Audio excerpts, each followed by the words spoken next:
ሳዑዲ ያላችሁ የማዳም ቅመሞች ጉድ ከመሆናችሁ በፊት አሁኑን ይሄን ቪዲዮ እዩ። ራቁቴን ልብስ ስቀይር በድብቅ ካሜራ ቪዲዮ ቀርጸው እያስፈራሩኝ ነው። ከማዳሜ ቤት ኮንትራቴን ጨርሼ ወደ ኢትዮጵያ ልመለስ ስል ከባሏ ጋር ሆነው ክፍሌ ውስጥ ልብስ ስቀይር ራቁቴን በድብቅ ካሜራ የቀረጹኝን ቪዲዮን ለቅብሻለን ብለው እያስፈራሩኝ ነው። አሰላሙ አለይኩም ወራህመቱላሂ ወበረካቱ። ውድ ተከታዮቼ ማለት ነው ላይክ እና ሰብስክራይብ ያደርጋችሁ የቻናል አዲስ ነው አበረታቱኝ። እንግዲህ እንደሰማችሁት ነው በቀደም ለቀቁት ቪዲዮ ላይ ኩሽና ያለው ካሜራ ክላሴ ሊሰራ ይችላል እንዴ? ልብስ ለመቀየር ፈራውት በእናትሽ ንገሪኝ። ፈራለሁ ነው መሰለኛ። ወደ ክላሴ ያያሉ የኩሽና ያለው ነው የምትለው እህታችን። እንግዲህ ድብቅ ካሜራ ክላስሽም ሊያረጉብሽ ይችላሉ እህቴ፣ ተጠንቀቂ። ክላስሽም ሊያረጉ ይችላሉ። ድብቅ ካሜራ ማለት ትንንጥዬ ካሜራዎች ናቸው፣ የማይታዩ ማለት ነው። ትንንጥዬ እዚህ ጋር ነው ያለው ብለሽ የማትጠረጥሪበት ቦታ ላይ ማለት ነው። ትንሽዬ ነገር ናቸው የሚያደርጉት፣ በሻሃን ማለት ነው። በቻርጅ ያደጋሉ። ሻሃን ላይ ምን ላይ የማያረጉት ነገር የለምና ክላስሽን ኩሽና ያለው እንትን ሲል ወደ ክላስ ስትገቢ ክላስሽን ዝጊው ማለት ነው ውዴ። ኩሽና ያለው ወደ አንቺ ክላስ እንዳያይ ዝጊው፣ ዝግት አድርጊው በሩ ማለት ነው። ሌላው ነገር ደግሞ አትፍሪ፣ የራሱ ጉዳይ። ልብስ ስትቀይሪ ምናምን በስነ ስርዓት ቁጭ ብለሽ ቀይሪ፣ ወይንም ሽንት ቤት ሄደሽ ልብስሽን ይዘሽ ማለት ነው ሽንት ቤት ድት ብለሽ ቅይራ አድርጊ ማለት ነው። በቃ ሽንት ቤት አማን ከሆነ ኢንሻአላህ። እና በጣም የተወጠረ ጊዜ ላይ ነው የደረስነው። ግን ፈራን ተፈራራን ወላሂ በጣም። አሁን እንደሰማችኋት እንግዲህ እቺ ሴትዮ ኮንትራቴ ሲጨርሽ ወደ ሀገሬ ልሄድ ስል እንዳትሄድባቸው ቪዲዮውን አውጥተው እያስፈራሩ ነው እያለች ነው። አላሁ አለም እንግዲህ እውነት ነው ውሸት ነው አላሁ አለም አናቅም። የሰማነውን ብቻ ማድረስ ነው ለእህቶቼ ማለት ነው። እና ጥንቃቄ እንድታደርጉ ነው። እንደዚህ የሚያደርጉ ሰዎች ካሉ ደግሞ ከባድ ነው። አስፈራሯ ታዲያ የራሳቸው ጉዳይ።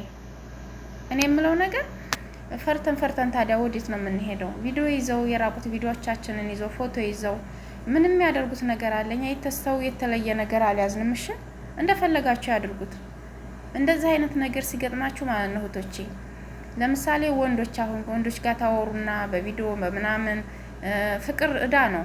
ፍቅር ማለት ከባድ ነገር ነውና እኔ አላፈቅርም አይባልም። ሰው ነን እንግዲህ አላህ Subhanahu Wa Ta'ala የፈጠረን ሴትና ወንድን እንድንዋደድ፣ ከዚያ ተዋደን ተጋብተን እንድንዋለድ ዘራችን እንዲበዛ ነው አይደለ? ስለዚህ እኔ አላፈቅርም እኔ እንደዚህ ነው ምናምን መፈራራት የለብንም። ስለዚህ ታወራላችሁ፣ ባልሽም ሊሆን ይችላል። ከዚያም በኋላ ቪዲዮ ይዝብሻል። እንግዲህ ብዙ ነገር ልታደርጉ ትችላላችሁ። ራቁታችሁ ሆናችሁ ምናምን እንደዚህ በቃ ተገላልጣችሁ ሻርብም ሳትለብሱ ምናምን የሆነ ቪዲዮ ይዝብሻለሁ ብሎ በጥቅሉ ማለት ነው ቢያስፈራራሽ ሚዲያ ላይ ለቀዋለሁ ቢልሽ ልቀቀው በይው፣ ወላሂ ልቀቀው በይው። በቃ ይሄን ያህል ብር ክፈይ ቪዲዮሽን ይዝብሻለሁ፣ እንዲህ ካልሆንሽ ቪዲዮ ስለያዝኩብሽ እንዲህ ካላደረግሽ ከዚህ ነገር ምን ታልመጣሽ የሚልሽ ከሆነ ማለት ነው ልቀቀው በይው። አንድ ብር እንዳትከፍሉ። ምንም አትሆኑም፣ ወላሂ ምንም አትሆኑም። ሰው ያላረገው ነገር አላረጋችሁም። ሰው ያልያዘው ነገር ደግሞ አልያዝንም። በቃ ሰውነታችንን ቢታይ ልክ እንደ ሰው ነን፣ እንደ ማንኛውም ሰው ነን በቃ። ስለዚህ አትፉ ማለት ነው። እንግዲህ እኔ የምፈራው ምንድነው ልብሳችንን እርግጥ ራቁት ቪዲዮ ብንታይ እንፈራለን። ግን ካደረጉብንና ካላየ ነው ምንድነው መሆን ያለብን? በቃ ዋናው ነገርና ዋናው ምንድነው መስረቅ ነው የሚያሳፍረው በጣም መስረቅ። የነሱን ነገሮች የነሱን እቃ የነሱን እንደ ወርቅ እንደ አርቴ እንደ ምናምን ጌጣጌጥ እነ ክሬም እነ ባዝሊን እነ ምናምን በቃ የመዳሞችን የልጆቻቸውን ምናምን ነገር እንዳትነኩ።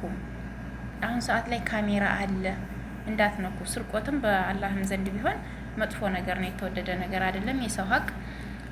በዚህ ደግሞ በአለማዊ ላይ ደግሞ ያሳፍራል ማለት ነው። ስርቆት ያሳፍራል። አትስረቁ። አንድም ነገር እንዳትደባብቁ። የቸገራችሁ ነገር ካለ መዳም እንደዚህ ግዢልኝ ብላችሁ ትገዛላችሁ። በብራችሁም ሆነ በራሷን ብር ሆነ ማለት ነው። እሷን አማክራችሁ ብትገዛላችሁ ይሻላል።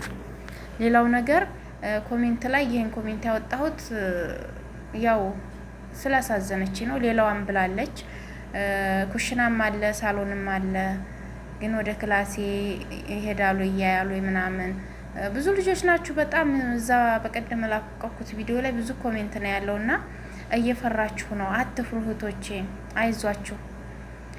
ሳሎን ካያችሁት፣ ኩሽና ካያችሁት፣ ሌላ ቦታ ካያችሁት እናንተ ክላስ እንደዚህ ቁጭ ያለ ምናምን ከሌለ ክላሳችሁ ውስጥ ክላሳችሁን ዝግት አድርጉ ስትገቡ ማለት ነው። ክላሳችሁን ዘግታችሁ ስትቀመጡም ስትተኙ ዝጉ። ቁልፍ ስጪ በሉ፣ ቆልፋችሁ ተኙ። ደግሞ እኔ ሳልቆልፍ መተኛት በጣም ነው የምፈራው። እና እንደዛ አድርጋችሁ ኑሩ ማለት ነው። ስራችሁን በአግባብ ስሩ፣ ብሉ፣ ጠጡ፣ አትስረቁ። ብቻ መስረቅ ያስጠላል በጣም ማለት ነው።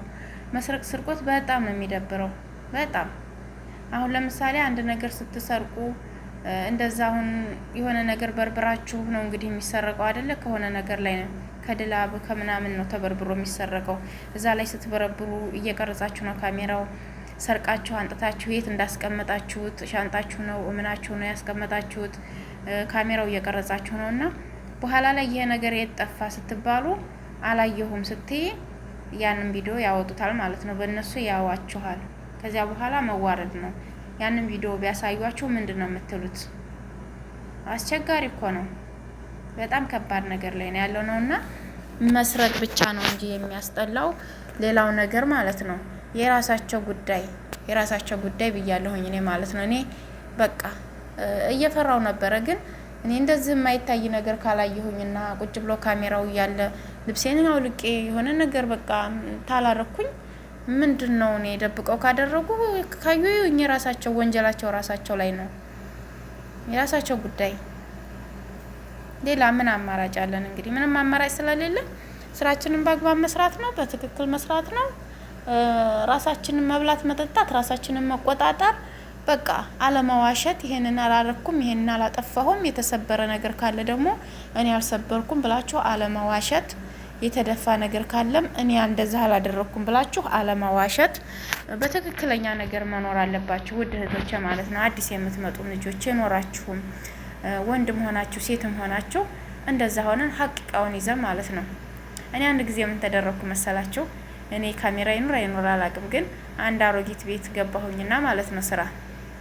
ከዛ እኔ እሷን ሴሟን ነው እንትን ያልኩት ቁጥሯን ማለት ነው። ቁጥሯን የሆነ ጓደኛ የሆነ ፍቅረኛ አለኝ ልጀርብበት ቁጥር ስጭኝ አለችኝና የሩቅ ሀገር ልጅ እኮ ደግሞ ዝም ብለን በስራ ቤት ተዋውቀን ነው። ከዛ የአረቧን ቁጥር ብድግ አድርጌ ስጥት አደረኳት። እሷ ደግሞ ዋትስአፕ ከፍታ ያን ልጁን በዋትስአፕን በኢሞም እንትን ልትለው ነው። ከዛ የዛች አሮጊቷ ሴትዮ ስልክ ቁጥር እንትን ሲል ዋትስአፕ ሲከፈትበት ልጆቿ ላይ ይሄዳል። ዋትስአፕ ይወርድላቸዋል። ከዚያ ልጇ ሳይደውል ምንም ሳይል እቤት መጣ ቀጥታ ማለት ነው። መጣና ይሄ ምንድነው የሚለው አለ ፕሮፋይሏን ማለት ነው። ቁርአን አድርጋ በአማርኛ ነው የጻፈችበትና አነበብኩለት። ከዚያ ማናት አለኝ። እኔ እንጃ አልኩት። እኔ እንጃ ስለው ይሄ እኮ የእናቴ ቁጥር ነው አለኝ። ማን የከፈተበት አለኝ። እውነት በትዕግስት ነው ልክ ሳይቆጣ ሳይግል ማለት ነው። ከዚያ ምንም አላልኩም። አንቺ ነሽ አለኝ። አንቺ ነሽ የሰጠሻት አለኝ። አዎ ነው ያልኩት። በቃ መዋሸት አልችልማ፣ አይን ባይን አይቻለሁም። አሁን ይሄ በካሜራ ሳይሆን በይፋ ነው። በቃ መዋሸት አልችልም። ምን ያልሰጠሁም እኔ ከየት አመጣችሁ ብዬ ድርቅ ማለት ነበረብኝ። ግን ድርቅ ብል ደግሞ ከየት ማን ሰጠ ይሄን ቁጥር ማን ነው የእናቴን ቁጥር ሰጥቷት እንዴት ከፈተችው ማለት ይመጣልና ሊመታኝና የሆነም ችግር ሊያደርስብኝ ይችል ነበረ በዛን ሰዓት። በቃ እውነቱን ቶሎ ብዬ ስለተናገርኩ አሁን እኔ ለጓደኛዬ ሰጥቼ ነው አልኩት ማለት ነው። ወላሂ ይሄ ነገር እውነት ነው። የድፍረቴ መጨረሻ ማለት ነው። በጣም ደፋር ነኝ እኔ በዚህ ነገር። ያን ጊዜ የሆነ ነገር ቢመታኝ ራሱ በዛው በጥፊ ቢለኝ የሆነ ነገር ቢለኝ ይገባኛል ብዬ ነው ያልኩት።